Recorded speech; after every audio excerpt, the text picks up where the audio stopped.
जब हम electron gain enthalpy का ऑर्डर देख रहे हैं तो क्लोरीन की फ्लोरीन से ज्यादा है, ये एक्सेप्शनल है। तो ऐसा क्यों है? देखो fluorine atomic number 9, 1s2 2s2 2p5। Chlorine में क्या हो जाएगा? 2s2 2p5 से क्या बन जाएगा? 3s2 3p5। तो electron gain enthalpy, electron gain करने की अगर हम बात करेंगे तो यहाँ पे इलेक्ट्रॉन 2p में आने वाला है, यहाँ पे 3p में आने वाला है, ठीक है। तो 2p का साइज छोटा है, छोटा साइज होने की वजह से जो इलेक्ट्रॉन आएगा वो ज्यादा रिपल्शन फील करेगा, और 3p का साइज क्या है? बड़ा है। बड़ा साइज होने की वजह से इलेक्ट्रॉन जो होगा उसको कम रिपल्शन फील होगा, इसीलिए क्लोरीन की टेंडेंसी ज्यादा है उस इलेक्ट्रॉन को एक्सेप्ट करने की as comparison to fluorine. So chlorine की इलेक्ट्रॉन नेगेटिविटी हाई है as comparison to fluorine. Important question है, ठीक है, तो ये आपने ये ध्यान रखना है। Negative electron gain enthalpy of chlorine is less than fluorine, ठीक है। It is due to negative electron gain enthalpy of chlorine is less than fluorine. It is due to small size of fluorine atom. There are strong inter electronic repulsion. Inter electronic repulsion fluorine में ज्यादा feel होगा in the respectively, क्योंकि जो 2p है वो small है ना fluorine का। So incoming electron does not experience much attraction.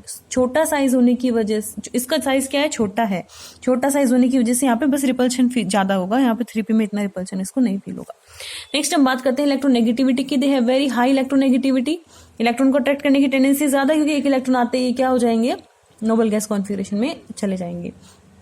They have high electronegativity. Electronegativity decrease down the group. Fluorine is most electronegative. Fluorine सबसे ज्यादा इलेक्ट्रोनेगेटिव है, ठीक है। नेक्स्ट आते हैं हमारे पास inter halogen compound. Inter halogen compound मतलब हेलोजन का हेलोजन के साथ जो कंपाउंड होता है, that is called inter halogen compound. When two different halogens react with each other, inter halogen compounds are form. They are generally represented by x, x and dash. x से हम represent करते हैं halogen को। Halogen को किससे represent करते हैं? x से। तो इंटर हेलोजन कंपाउंड, दो हेलोजन के कंपाउंड है, दो डिफरेंट हेलोजन आपस में जुड़ेंगे। तो ये मान लो हमारा सेंट्रल एटम हो गया, तो इससे कोई दूसरा हेलोजन जुड़ रहा है x डैश, वो n नंबर में जुड़ेगा, तो ये हमने रिप्रेजेंट कर दिए।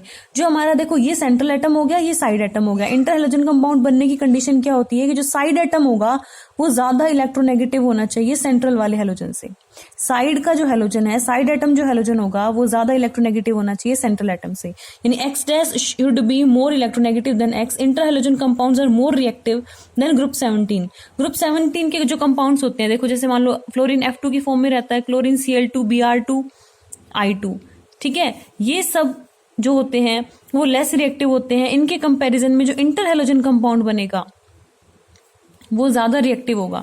क्यों ज्यादा रिएक्टिव होगा? सीधी सी बात है, यहाँ पे जो बॉन्ड है वो सेम टाइप के एटम्स के बीच में है ना, फ्लोरीन फ्लोरीन बॉन्ड है तो दोनों फ्लोरीन के बीच में है। यहाँ पे जो बॉन्ड होगा वो एक हेलोजन और एक दूसरे टाइप के हेलोजन के बीच में होगा, तो ये बॉन्ड जो है वो ज्यादा स्ट्रॉन्ग होगा ना, क्योंकि यहाँ पे ये बॉन्ड कैसा रहेगा?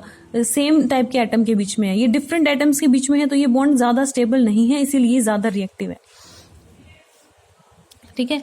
This is because x x dash bond in inter halogen compound is weaker then x x bond of halogen. Halogen में सेम टाइप के एटम्स के बीच में बॉन्ड होगा ना, F2 है तो फ्लोरीन के बीच में क्लोरीन है, Cl2 है तो दोनों एटम क्लोरीन के होंगे, तो ये बॉन्ड ज्यादा स्टेबल है, इसलिए लेस रिएक्टिव है इंटर हेलोजन कंपाउंड के कंपेरिजन में, ठीक है।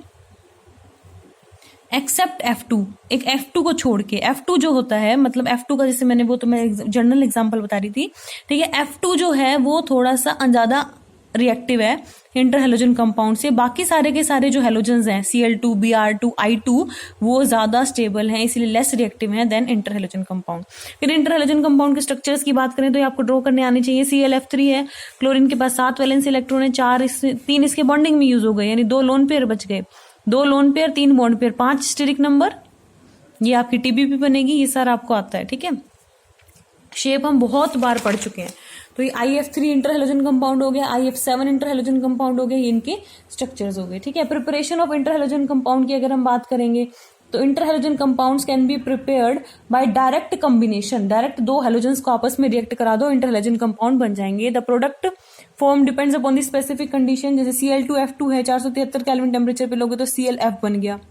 Cl2F2 को आपने 573 पे रिएक्ट कराया, ये तो बराबर अमाउंट में लिया था, इक्वल वॉल्यूम, जी एक्सेस में ले ली कोई एक चीज, तो आपके पास फ्लोरीन एक्सेस में आपने ले लिया तो ClF3 बन गया। इस तरह से डिफरेंट डिफरेंट रिएक्शन है। I2Cl2 ICl बन गया, जब इक्वल वॉल्यूम लिया एक्सेस में ले लिया तो ICl3 बन गया। Br2 3F2 dilute with water आपने किया तो BrF3 बन गया, वही एक्सेस में लोगे तो BrF5 बन जाएगा। इस तरह से इंटरहैलोजन कंपाउंड की फॉर्मेशन है। नेक्स्ट है hydrolysis of interhalogen compound. Interhalogen compound की हाइड्रोलिसिस मतलब इंटरहैलोजन कंपाउंड को वाटर से जब हम रिएक्ट कराएंगे, all these interhalogen compounds undergo hydrolysis giving halide ion. क्या देंगे, इनकी जब हाइड्रोलिसिस कराएंगे आप इंटरहैलोजन कंपाउंड की हाइड्रोलिसिस कराएंगे तो क्या बनेगा, halide ion from the small halogen, HX बनेगा। और जो HX बनेगा मतलब जो X रहेगा हाइड्रोजन के साथ वो कौन सा लगेगा, इन दोनों में से जो छोटा एटम है, इन दोनों में से जो छोटा एटम है, हमेशा साइड एटम ही छोटा होगा। तो कहने का मतलब ये, जब भी आप इंटरहैलोजन कंपाउंड की हाइड्रोलिसिस कराओगे तो HX बनेगा, H के साथ हैलोजन कौन सा लगेगा, जो साइड एटम है ना वो ही लगेगा हमेशा, ठीक है। और साथ में क्या बन जाएगा, दूसरे वाला हैलोजन HOX बनाएगा, ठीक है। नेक्स्ट है oxo acid of halogen. Oxo acid अब हम हैलोजन के पढ़ते हैं। तो fluorine form only one oxo acid and other halogen form several oxo acids. जो हैलोजन है हमारे पास फ्लोरीन, क्लोरीन, ब्रोमीन, आयोडीन, इसमें से फ्लोरीन जो है वो सिर्फ एक ऑक्सो एसिड बनाएगा, बाकी सबके एक से ज्यादा मिलते हैं। ये टेबल देख लो आप, ऑक्सो एसिड्स ऑफ हैलोजन। तो फ्लोरीन का सिर्फ एक ही है, देखो सभी में इस टाइप का रहेगा इंटरहैलोजन, OH तो रहेगा ही रहेगा क्योंकि ऑक्सो एसिड है। OH के साथ जो भी हमारा एलिमेंट है, फ्लोरीन है, क्लोरीन है, ब्रोमीन है, आयोडीन है, ये इस तरह से लगेगा, ठीक है। अब यहाँ पे ऑक्सीजन एटम बढ़ते चले जाएंगे, ठीक है। एक ऑक्सीजन हो सकता है, 2 हो सकते हैं, 3 हो सकते हैं, 3 होंगे मिनिमम, या तो एक भी नहीं होगा तो क्या बनेगा, OHF, OHCl, OHBr, OHI। तो जो फ्लोरीन है वो तो सिर्फ यही बनाता है, एक OHF, ये रहा फ्लोरीन का OHF। ये सभी बनाएंगे OHCl, OHBr, OHI, ये सबका मिलेगा, ठीक है। हाइपोफ्लोरस एसिड हो जाएगा, इसमें हाइपोक्लोरस बोल देंगे, इसमें हाइपोब्रोमस बोल देंगे, हाइपोआयोडस एसिड बोल देंगे, ठीक है। जो दूसरे टाइप का है कि OHCl के साथ एक ऑक्सीजन और लग जाएगा, ये वाला क्लोरीन का बनेगा। OH के साथ देखो क्लोरीन जो फ्लोरीन है अपना उसका एक ही रहता है, ठीक है, बाकी इसके और कुछ नहीं है। क्लोरीन का क्या है, OHCl है, फिर एक ऑक्सीजन और बढ़ा दिया, OHClO, OHClO2, OHClO3, ठीक है। ये चारों के चारों सेम ब्रोमीन के भी एग्जिस्ट करते हैं, OHBr, OHBrO, O2, O3, ठीक है। आयोडीन के केस में देखें OHI है, OHIO2 है, O3 है, ये वाला सेकंड वाला नहीं है, ठीक है। तो जो हमारा फ्लोरीन है उसके तो केवल एक ही है, OHF।